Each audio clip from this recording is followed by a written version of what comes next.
Yogi Berra was more than just a baseball player. He was a well-respected man that many people looked up to for his achievements on and off the field. He was born as Lawrence Peter Berra in 1925. He grew up in an Italian community in St. Louis with his parents and four other siblings.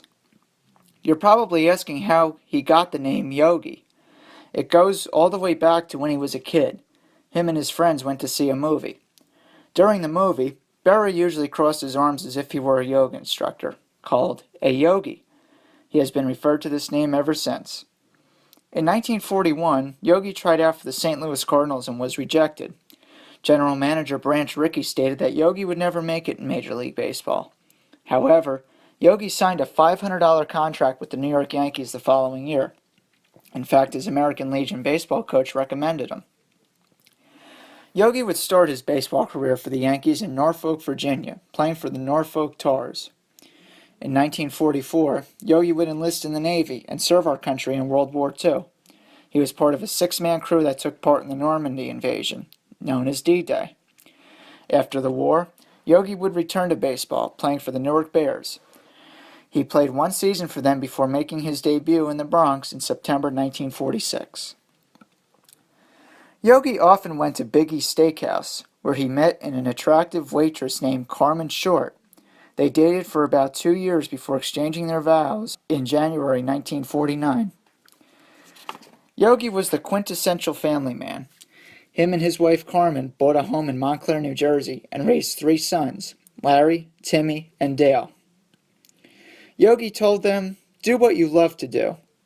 He never pressured them into doing sports, even though they did become excellent athletes. Yogi never coached Little League teams or even taught his kids one-on-one.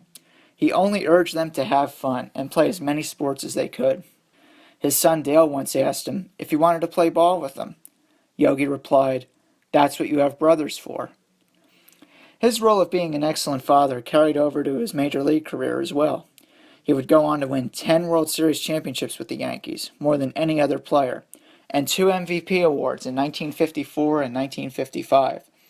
Additionally, he won the World Series as a manager for the New York Mets in 1969.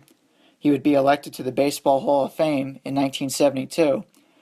And he won an additional World Series as a coach for the New York Yankees in 1978. After a short stint with the Houston Astros in the 1980s, Yogi officially retired from baseball in 1989. Yogi has had some amazing accomplishments off the field as well. Him and his wife Carmen had donated and contributed to various youth organizations.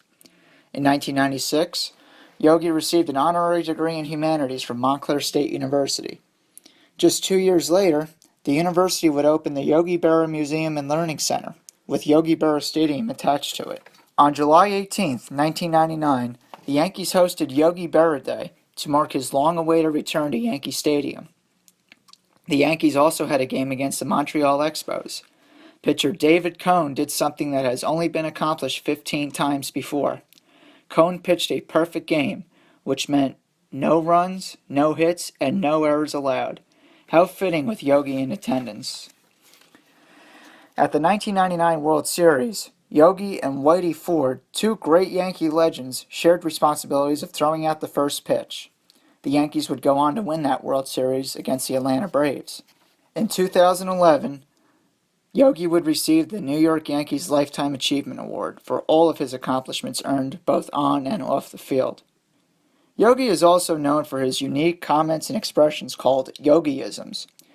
They are statements, but they are also contradictions. Here's some examples of these statements. When you come to a fork in the road, take it. This is when he was giving his longtime friend Joe Garagiola directions to his house in Montclair. Here's another one.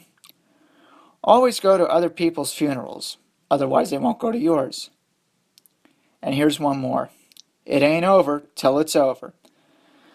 This is when Yogi led the Mets to an unthinkable, come-from-behind, late-season rally to win the National League Championship Series. Yogi Berra has certainly made a name for himself in the world of baseball. Yogi knew how to bring his wisdom, character, and charm to his home and to the baseball field. No one in my mind could replace Yogi. Even current baseball players look up to him as an inspiration. Yogi Berra is truly a champion.